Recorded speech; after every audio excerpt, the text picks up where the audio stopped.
episode of the Lehigh Valley with Love podcast. I'm your host, George Wacker. This is another episode of our Future of the Workforce in the Lehigh Valley series, which is sponsored by Venture X, located in Bethlehem, Pennsylvania. In fact, this is where we recorded these episodes. We want to thank Terry over there again. In this episode, we'll be talking with author, firefighter, and all-around inspirational person, Eric Bartosz. We cover a bunch of topics such as deciding to move to the Lehigh Valley instead of going into the police force and working that extra grind, which includes his own book, BAR40. He has a day job, too. So, BAR40 is the Ultimate Training Resource, is a project that he recently completed during COVID. And one of the core components of BAR40 is personal accountability in making every day and every week count, and that is something that we definitely cover. Thank you again to our sponsors, Michael Bernardin with Remax Realty and Venture X. Be sure to visit our show notes for links on how to get in touch with them both. And now, Eric Bartosz. Eric, thank you so much for coming in. I'm pumped to meet you. I watched some of your videos yesterday, and without even reading BAR40 yet, which I plan to, I'm already motivated. You're a motivating guy. Like it's infectious. Well, thank you. It's infectious positivity. So thank you very much for coming on. Yeah, thanks for having me on, George. I'm stoked, man. I'm a fan of your work, and I love the Lehigh Valley, so it's perfect. Let's talk about how you got here. Man. You're from Massachusetts. You know, in your bio, you talk about how you wanted to be a cop for a little bit there. Yeah. And went into sales, which you still work in that. But I kind of want to get that story of how you ended up here today. Why Bethlehem, PA? It's crazy, isn't it? So I'm from what we refer to as the 413, which is Western Massachusetts. The nearest big town would be Springfield. So I grew up there. My father was a police officer, and then he became a firefighter. So in my mind, growing up, I was either going to be a cop or a fireman. So when I took a job in New York City. So I moved to New York City, and it was in the business world, but I didn't love it. I wasn't crazy about it. I still had my thought process aligned towards police work. So I took the NYPD exam. I did pretty well on that. I accepted basically the job. So I was heading towards the police academy literally within a week. And coincidentally, one of my best friends from growing up was already on the NYPD. He moved to New York around the same time I did at age 22. And he was in the NYPD, and I was talking to him about it, and he was like, you're gonna love it, except don't plan on moving, because you need to be based in New York City to be NYPD. Sure. And that freaked me out a little bit because limits you. Yeah. And the girl I was dating, who I ultimately married, was from Pennsylvania, and we had always said if we have a kid, we're going to move back to Pennsylvania. So that was kind of in the back of my mind. And so last minute change of plans, pulled out of the NYPD, did not go to the academy, and then sure enough, my now wife, we got married, and our daughter Riley was on the way, and we decided to move to the Lehigh Valley, where she was originally from, and we moved to Center Valley in 2009, so 12 years ago, and we absolutely love it. I am all about the Lehigh Valley. I can't imagine living anywhere else, frankly, at this point, and I'm like an ambassador for the area. Everywhere I go, I'm like, you got to come to the Lehigh Valley. And then I'm like, I probably shouldn't be telling everybody to come to the Lehigh Valley, because it's such not a well-kept secret at this point, but as you know, with all the work you do. But I agree with that. I think it's the more people, not that I hate, because it's natural for people to kind of be down on the place they maybe grew up or it's just a thing, and I don't agree with it because it's silly. It's like, well, why are you here? Right. So I'm all about when people are excited about it and championing it, because when you hear people from a different town tell you about theirs and they're excited about it, you go,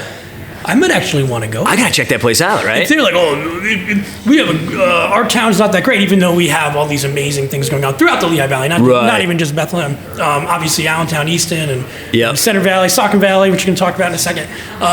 It's just exciting to be able to share those things, I think. Yeah, I mean, I think you're absolutely right. I think the people that, if you're born and raised here, you kind of lose your perspective on how great it is, right? Mm-hmm. Maybe even your judgment of the place is kind of, you're seeing it through the lens of how you grew up and stuff like that. Because I do have some friends that are from here, and they're like, it's okay. I'm like, dude, you're crazy. It's awesome. There's positives and negatives everywhere. I'm not going to say, this is the greatest place. It's Shangri-La. However, it's got a lot of things going for it for people like yourself, who had said, we just had a guest on recently who said, we used to think of the Lehigh Valley as you would be advertising to people like tourism. Hey, we're an hour from New York City, or we're an hour and a half from New York City, we're an hour from Philadelphia. Right. But now it's like telling people, hey, you can live here, and you're an hour from these places. And it's not, it's a good thing to have that connectability. So not only you talk about your Lehigh Valley guy, but you back it up. I mean, you're an upper Saucon firefighter. Yeah, man. Yeah, I am. So that does kind of tie into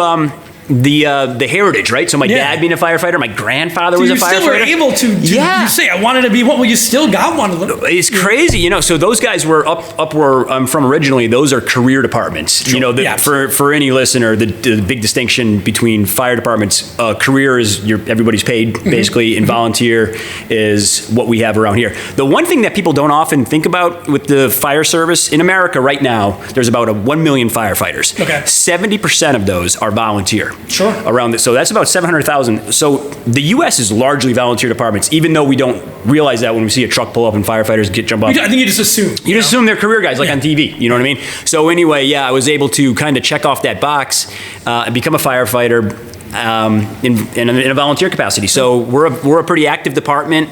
Upper Saucon Fire gets about 500 calls a year. We have 78. Part of Route 78 goes through our township, so we get a lot of crashes on 78. Obviously, that keeps us hopping. And then just all the usual stuff, man. Everything from a cat in a tree to an actual fire. And it's just awesome that you were able to still, you know, I don't want to say sacrifice. You were doing what you wanted to do, you know, as a family, but you were still able to, you know, fulfill some of that dream, which is really interesting. It is really cool, and I like being the third generation Bartosz that's a firefighter. It's pretty neat, you know. So let's get into a little bit of why we're here with BAR40. I'm always curious about people who, you know, we're looking at the book on the table here. Yep. How do we get to that point when you are in your job, your sales job? When do you decide, I want to do this? You know, was it a moment? Was it a culmination of years of maybe being strict with yourself and doing things your way? Yeah, no, it's a great question, and I appreciate you asking. So for me, first of all, the name BAR40, the bar is from Bartosz, the 40 represents the age when I started, and that age is significant for a reason. So basically, the genesis of BAR40, I was 39, approaching my 40th birthday, and as we all tend to do, we're hanging out with a bunch of our friends also on the cusp of 40, and we're like, what are we going to do for our 40th birthday party? And we're going to go rent race cars, we're going to go to Vegas, we're going to go to Italy, all these great, like, really cool sounding weekend trips. But for me, I was like, I want to do something that is really meaningful that I'll always look back. And not that I care that much about 40, but it was like, to me, the passage of the 30s. Might as well. It's 39. It's a round number. It's kind of a milestone, right? It's a milestone part of your life. So I was like, I'm going to do something really big. And I was like, you know what I'm going to do? And I'm saying this in a bar at probably 2 a.m. with a bunch of my buddies. But I'm like, you know what I'm going to do, man? But I was like, I'm going to get in the best shape of my life. Like, better than... And they're like, sure. Yeah, they're like, yeah. Another shot. Right. Another round. So, like, I was like, I'm going to get... And I've been a lifelong runner for like 20 years I've been a runner, and I always keep a running journal. So I wanted to lose weight. That was kind of top of my list. When our daughter was born, I gained all this baby weight. Yeah, right? I did too. Yeah. So I was look at my stuff. I'm like, I'm chubbier than her. I'm like, how does that happen? So like, I wanted to lose weight. I wanted to dial up my exercise and change my diet. All these things. So I came up with this. Really rough architecture of what ultimately would become BAR40, and I had all these plans. And fast forward through the end of this 52 weeks, and the results were just staggering. I mean, I lost all the weight I wanted to lose. I got into what I consider to be my best shape of my life. I changed my diet. My cholesterol went down. My blood pressure went down. My resting heart rate went down. I was like, holy moly. So, not surprisingly, a lot of people were like, dude, what did you do? You look great, yeah. What happened? What is going on? And, it was kind of like throughout the year, they're like, whoa, this is crazy.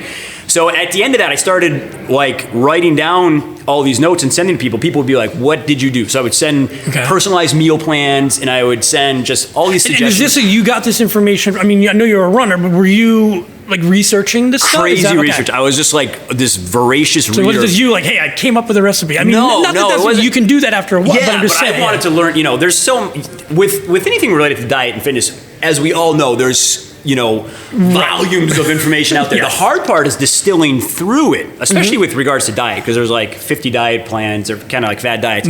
But I was just churning through all this stuff, and I found a kind of a plan. The main part about BAR40 is that it's designed around your preferences and what's going to work in your life. A main problem with a lot of kind of like wellness things out there, they're not sustainable, because you're really trying to contort yourself into somebody else's program that doesn't fit for your life. Every BAR40 is a self-designed journey for that person that works with their life. Exercise, doing things they want to do.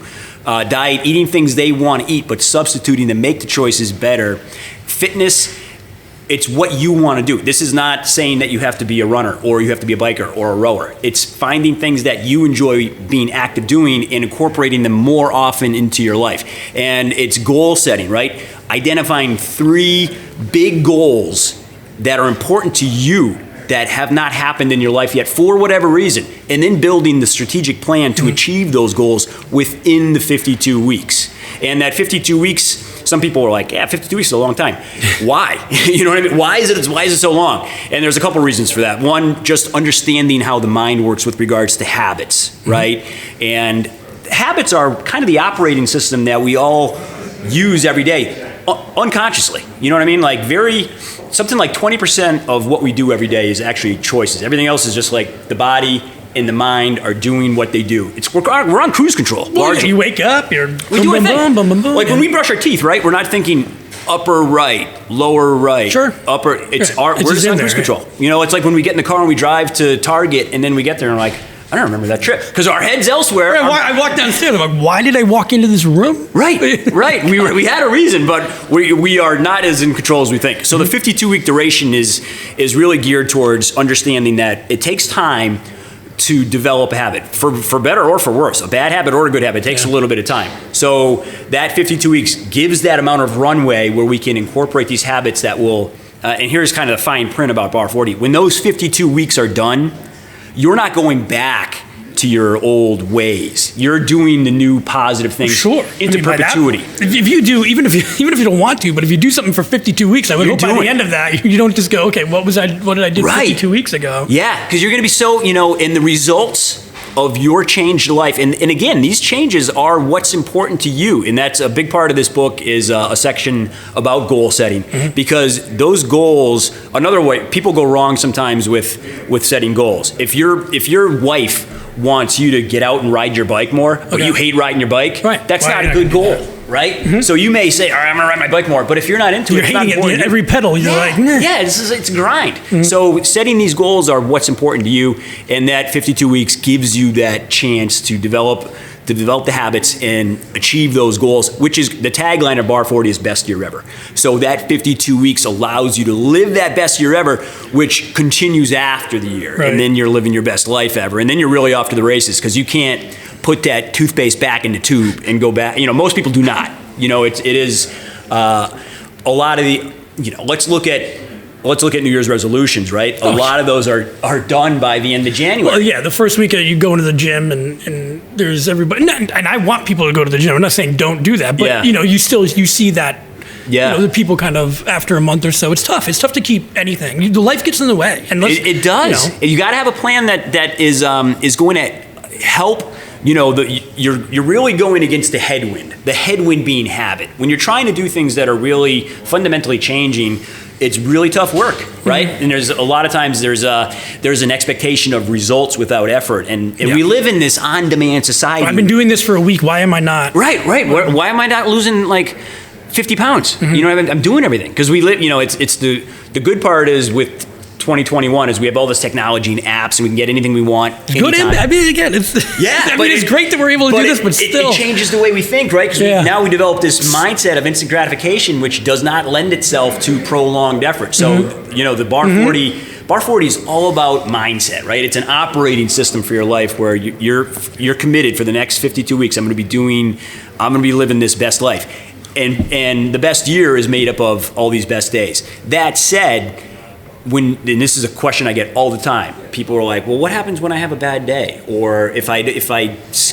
have a bad week. Right. And this is where sometimes people throw in the towel and go wrong. And this is why, like Strava, talk about like we know people don't stick with it. Strava has this thing called quit day because everybody's wearing these devices. Yep. And they know the day that has put it down? The big spike of where people just kind of throw in the towel. And oftentimes that surrender is because of a little bit of a bad week. And they just say, well, I'll try again next year. Where in actuality, you just got to pick up and keep going, and that's what it comes down to: the mindset, the perseverance, the grit.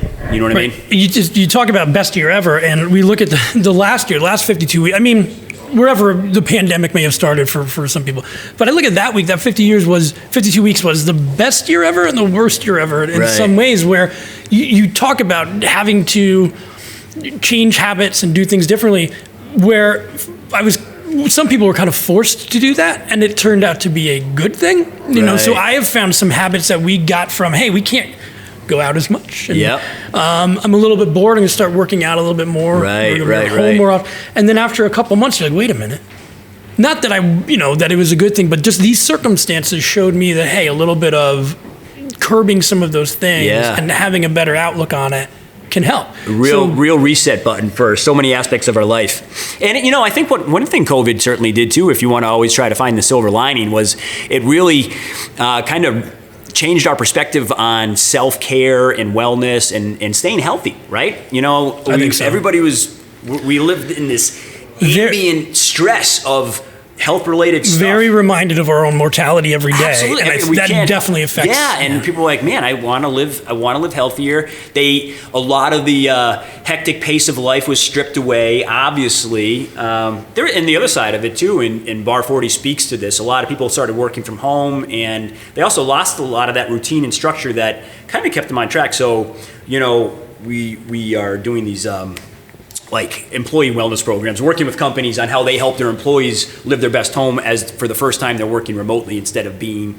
in an office with their support system, if you will, and their routines. And that's a little bit of a side note. But yeah, the fact of trying to get into that mindset of living your best year ever and putting more emphasis on how you're staying healthy is a huge part of BAR40. We don't listen, man, we really do a great job of that a lot of times, right? We're thinking about so many different things every day. We're good at planning for all these we're good at planning for vacation next year. We're planning for this stuff, but we're not giving a lot of strategic thought to how we become what we want to become. And that's why it's interesting, because they definitely made changes that I think I want to talk. We talked about journaling, but again, like why it's important, because the journaling, and you can correct me, but it allows you to keep track and to reflect and to, at the end of the day, when you're writing something down, this is what I did today, that act in of itself is reinforcing the good habit. Am I right? Absolutely. Yeah. So I've been a journal guy for a long time. I mentioned the running journal, which I've always kept because I love that capture device where you keep yourself on track by writing the miles. And like for me, every year I have this run the year, right? So this year I want to run 2,021 miles, which I will do. But how many is that per day? It's about 40 per week. Okay, manageable, but still very, Yeah, you want to stick with it. Not easy. No, because if you get too far off, if you have a few 30-mile weeks, then you really got to bump it up and all that stuff. So having that journal, for me, is a great way to stay on track, look at. And you can, some people would be like, dude, I don't need a journal. I'll just do it on my laptop or whatever. And, that's one way or the other. I happen to be an analog guy where I like putting pen in hand and writing in there. But one way or the other, having a really accessible record of what you were doing. So for BAR40, the book itself, in the book is a 365-day journal, which in my mind is the best in class, because I took all these journals that I would use, kind of the design structure, and built it into one. So it's got the fitness, it's got the diet, it's got the mindset, and maybe part of them, and there's also blood pressure, resting heart rate, weight, all the fitness journal stuff. It's all in there. But for me, like one of the things that I recognized early on is that we generally are really hard on ourselves. We're like, I should have done this differently, or if only I did this. And that's just the way we're kind of wired for the most part. But what we aren't good at is recognizing when we did something really good and had a win for the day. So every day in the BAR40 journal, there's a spot for daily successes, 3 of them. So most of us do a lot of good things a day. So this is just It doesn't have to be, you can allow yourself to be like, I did something good today, and it's okay. Whatever that good thing is, it doesn't really matter. But you write it in there, and then at the end of every week, you see about 20 positive things that you did that week. And anytime, because motivation can be a challenge for some people, and they're like, this isn't working. Then they look back, and you see in your own writing all of these good things you've been doing. It's like, you know what? This is working. And not only that, but just kind of an ancillary benefit of having this habit, right, of capturing these successes every day. It gets you in the mindset of thinking, well, I got to write these 3 things down later. Even if you're not thinking about that consciously, unconsciously, like, I got to write these 3 successes down later on. And it makes you look for opportunities to do something right. Like I can't come away with nothing. And it's all of this gradual, slight improvement, continuous slight improvement. This is the secret of BAR40. You're gradually and slightly improving all these different aspects of your life every day, which at the end of the year, just like Warren Buffett, and he talks about compounding with interest all the time. Albert Einstein called it like the 8th wonder of the world, the power of compounding. Interest, making money on interest. This is compounding of your life. All these slightly good habits getting bigger and bigger and bigger. And the next thing you know, you look back. You become that. Right. And then you're just very slowly. You don't climb the mountain, you are the mountain. Yeah, and you're constantly ascending slowly, so you don't feel the pressure change until you look back and the landscape is very far below you. And it's like, whoa, how'd this happen? Because you're forward focused. So I guess the hardest thing would be the initial, let's do this. Yep. What are some ways that you can get people who, even people who might have a background of doing this before, or people who never got out and exercise or try to improve themselves? What is the barrier between saying, okay, I get it, it sounds great, you're in shape, good for you. Right. What is that? Like, how do you get them to make that commitment? Easy for you to say genius. Right. You know what I mean? I get that all the time. Yeah. And I listen, my daughter's 12. I know you have a 5-year-old daughter. I talk, my daughter's name is Riley. Riley is like, no more BAR40 probably. But I talk to her about it constantly because you're never too young. Sure. For the most part. And you're not too old either. And everything in here is so relatable. I don't know anybody who can honestly say, I am exactly what I want to be in this moment of time. Sure. I'm perfect. Beware that person, right? Well, so everybody has something. Met a few of them. Everybody has something they want to change. So the starting point to answer your question is and again, I'm always the guy with like, grab a pen and pad. But what do you want to change about yourself? What are the first things that come to mind if you say 3 things you want to change? Most people would be like, I want to do this. A lot of times it's people like, I want to lose weight, or I want to get more active, or I want to make more money. You know what I mean? Maybe that's what it is. But whatever the case is, every single goal that you have, you've got to start with identifying it, because this is a big problem. How are you going to get to where you want to be if you don't even know? Self-aware is tough. Yeah. A little bit of reflection. And again, this is something that we don't often do. When's the last time you sat down by yourself for 5 minutes with a pad and a pen and wrote down, this is how I see my future self? Sure. Never. You might be thinking, I think you think of those things, in your daily life and whatever. But yeah, again, life gets in the way sometimes. Right. And it's hard to prioritize some of these healthy things when it's, I got to get this done, or I'm a Zoom call or whatever. I know. Constant, stress of kids at home that are homeschooling. It's crazy, man. We live in a very, very busy world. I certainly get that loud and clear. So what you've got to do, step 1, schedule time with yourself. You know what I mean? If you're listening right now, open up your calendar on your phone, schedule 20 minutes with yourself for this exercise. If you're interested in doing it. Some people are like, dude, I don't care. My life is good. Right. That's not who I'm talking to in Sure. this. But for someone who wants to make improvement but has struggled with understanding the process to get results, this is what you do. Schedule some time with yourself.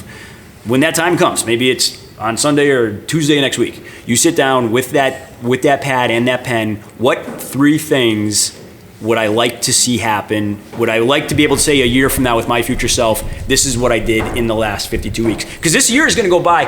Oh, I'm writing this down. Very, very rapidly. It'll be August 22 before we know it, and you can live that year either dialing up your life or kind of doing what you've always been doing, right? Yeah, and I don't want to cut, the last year for us has been, personal improvement. Yep. And I think some of that may not have happened if COVID didn't, and that's neither here nor there. It's interesting that you're able to I guess, grow from something that has been so tough. And I think it's kind of like, you make a diamond out of pressure, right? Yeah. So it's kind of in that sense. COVID, BAR40's been around for, long before COVID was, but I will tell you, this last year, I think the reason so many people have found BAR40 and it's resonated with them is because in this world of kind of chaos, it was something they could hold on to. This is tangible. Yeah. This is real. This is in a world of change where the gym's closed and I can't see my friends and all this stuff. Here's something I am self-contained. I have my plan. I have and the book walks right through it from step one. But how do I live this best life? And you could do this on a desert island. You don't need any outside technology. You don't need any equipment. And it's a book, so you don't even need to bring your iPad with you. Seriously, you can put that in the backpack and Jack Kerouac it across the country. Right. It's right there. But that is understanding what you want to become. You see the lens of future self versus present self. Mm-hmm. Understand and I'm being mindful at times, so we can, I'll move through this pretty quick, but understanding your future self, right? We all have this natural tendency to want to mentally time travel. And this is like, if I could go back to when I was 30, I would do this differently. If I could go 25, that's impossible. We know that. But you can still have that same mental time travel. You have to shift the timeline. So see yourself in 10 years. And then when you say, if only I could go back 10 years and do this, that 10 years is now. That's present day. So very Ebenezer Scrooge-ish when he wakes up on Christmas morning. Right. And he looks out the window and it's all that bad stuff didn't happen yet. Right. So when you see everything through the lens of your future self, you're able to make present day decisions, which will ultimately make you happy. It's so funny you say these 10 years. I mean, this morning I woke up, I had one of those memories from Facebook. Yep. It was my wife and I's first picture ever tagged together. Yeah, okay. And it was 10 years ago today, the day we're recording this. And, for a minute, I'm like, wow, she looks great. She looks great now. Yeah. But, you look at that photo and you look at those people who are different than who you are now. And I go, I'm happy. I'm happy with what we've done and accomplished. But this also seems like yesterday. Right. What's 10 years going to be like? We've got to get started. It's scary. It's scary. And 10 years from now, my daughter is going to be almost driving a car. Like, that's what? It's unbelievable. Dude, I'm right there with you. I'm a big photo guy. I get stuff every day. Like, remember this day, Google Photos. And I was looking at one today. Same thing. It was 10 years ago today. It was this Blue Mountain Wine Festival that I was at with a bunch of buddies. And I texted him this morning saying, look at this picture. It was 10 years ago, August 6th. Like, we look great. But it's just crazy because at that time, my daughter was 2. Yeah. And now she's 12. And next thing you know, she's going to be 22. So, I don't want to waste any of that. Don't want to waste it, man. How we spend our time is how we ultimately spent our time. Lowercase t, capital T, right? All of these days measure up to what we do for our life. But that said, history is not destiny, right? And every day that we wake up is a brand new blank page in our life story. We're writing our life story every day. And the future is not yet written. So what we did yesterday does not mean we have to do that tomorrow. We really do get a chance to redo it. And that's where people... sometimes we get stuck in the mud with that, right? Well, it's the way it's always been. It's going to have... Sure. It doesn't have to... You can... And even though it is work, right? And that's the thing you got to get ready for. This burn the boats mentality. Failure will not happen. I'm making this happen. And taking control. And saying, man. I'm not on this runaway train. I feel out of control with certain things. You can take some of that control in certain aspects of your life to give yourself maybe less anxiety or more comfort. And stress and anxiety... they stem from a lack of preparedness. Think about a stress dream. Everybody has these. Sure. You go to school and you can't find your book, or you're at work. I had one.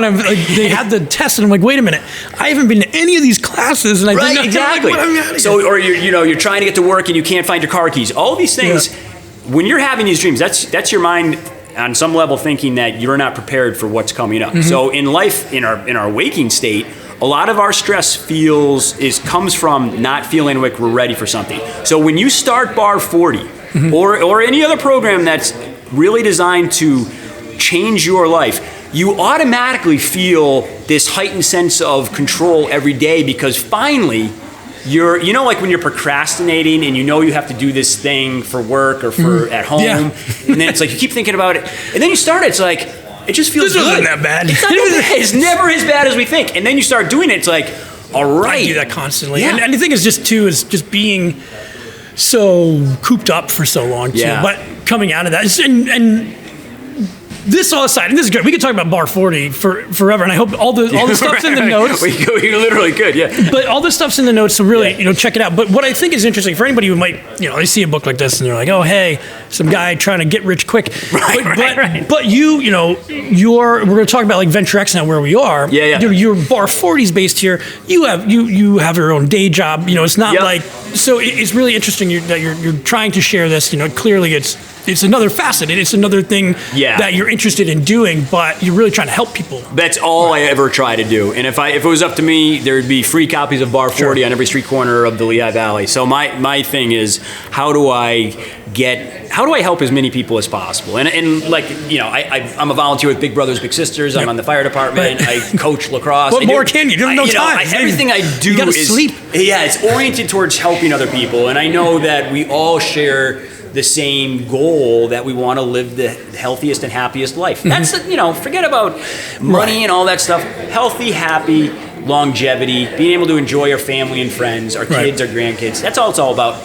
And we do that by a lot of the stuff that ends up, ultimately being a showstopper for us and stopping our clock, with finality is a lot of preventable illness, and a lot of that just comes from living a healthier lifestyle and changing minor changes. This is, you don't have to go on some radical, diet that you're not going to be able to do for more than 3 weeks without being tortured. Just slight changes will ultimately get big results. And as to kind of finish up a little bit, as a guy who's come to the Lehigh Valley and really embraced it, to the point, you don't even embrace it. You've been here long enough, you're part of it. I feel the same way. I came 20 years ago for college, and I still feel like sometimes like, oh, is this? But wait, I've been here long enough. I can have a stake in the claim too. How do you feel like a place like Venture X, where we're able to have this podcast now? You're able to come in and do work when you need to do it. Why is a venue like this benefit you so much? Yeah, so Venture X is, in my mind, and Terry and the crew here, is it's the way of the future, especially we know this. People are not. I haven't talked to any one company who was like, we're going right back to the way it was in January 2020 as soon as possible. That's not happening. So people are going to be working remotely. No doubt about that. A lot of people do not have a situation at home that lends itself to working remotely. Or they've been, like in my position, I've been there for so long in a home office that it'd be nice to have a space. Like, as you hear these voices in the background, those are people having conversations and doing work. Right. And this is what's critical to a lot of people's success at work. They need some sort of camaraderie and community in a workspace that isn't necessarily found at home. So this serves so many purposes, with not only providing the brick and mortar space to be able to get work done and all the amenities that you could ever hope for in an office, but it also provides a sense of community and a chance to have some togetherness with other people, which is a big thing. And so what's the future here? Like, what's next? I mean, we're going to have all the notes. If people are interested in learning about BAR40, they can, BAR40, Google it. But still, if you want, what's the future now? Are you looking to do more, get the word out? Yeah, so, there's one thing that's really become increasingly popular is how do companies help their workforce manage working from home and this transition to working from home, as we just spoke about. This is what's happening. So BAR40 is offering these life lift sessions. They're 1 hour sessions that companies hire by BAR40. We do the 1 hour sessions for their employees, and then they have this basically the 60-day life lift plan that after 1 hour they get a kind of a really distilled version of BAR40 with the diet and the mindset and the fitness and the goal planning, the 52-week sober challenge, if so chosen. I'm looking at that. It might be a good idea. We didn't even have a chance to dig into that aspect of it, which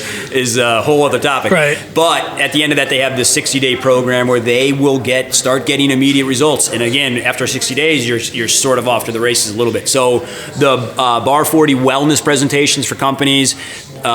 There's always the book, of course. If you go to bar40.org, you can get a bunch of information on there. There's also BAR40 content continuously on Sock and Source. Josh is a friend of ours and friend of the show. Josh Popchak. Josh is aces. Great. So there's Bar Talk, a column that comes out every 2 weeks in the Saucon Source, which... Do people read that and they go, wait, this isn't about the bar? I thought we were going to talk about shots. Yeah, I thought this was about the new pub crawl coming up on Southside. No, but it's great. Every column is dedicated towards some aspect of health and wellness that's related to the BAR40 stuff. And, they're relatively short. They're all 5-minute reads or less every couple weeks. But yeah, you can if you go to bar40.org and sign up for the just subscribe for the newsletter, you'll stay current on everything that's coming up. I do community events like 5Ks and stuff like that, free, no charge for anybody. Just show up and let us know. Yeah, for sure. A lot of we did this bunny hop run on Easter Sunday on the rail trail and the Saucon Rail Trail. It was awesome. It was the Easter Bunny was there, and did he run in the suit? No, it was strictly for photo ops, but a lot of great sponsors and just a way to get the community together and have some fun. All right, Eric Bartosz, this has been a lot of fun. Yeah, George, thank you so much, man. I'm going to dive in. I appreciate it. And thanks. And again, if anybody's interested in this, again, it's tough to get started. Yeah. But once you do, and invest a little time in yourself, especially after this year, you deserve it. Yeah, and I'm and one last point, I'm a super accessible guy. So if somebody emails me at eric@bar40.org with a question, I will respond to you. And I'm easy to get a hold of. It's great to know. See BAR40 You're not on this guy LinkedIn. saying, buy my book, goodbye. Yeah. I don't want to know you. You can find me on LinkedIn. BAR40 on LinkedIn is always current stuff too, but my goal is to help as many people as possible in my lifetime live their best life, and I get results, and the money is not a factor in this. It's just all about I like the results. Right. Listen, this has been a pleasure. George. I'm looking forward to speaking more with you as we go on. Thank you so much for having me on, man. All right. Much appreciated. Thank you very much. I want to give another big thank you to Eric Bartosz. Go to bar40book.com to learn more about BAR40. I want to thank Venture X again, and of course Michael Bernardin with Remax Realty. Listen, if you want to get in touch with us, hit up the show notes. Hit me up at info@LehighValleyWoodLoveMedia.com. We would love to hear from you or have your business or personality on. We'll talk to you soon.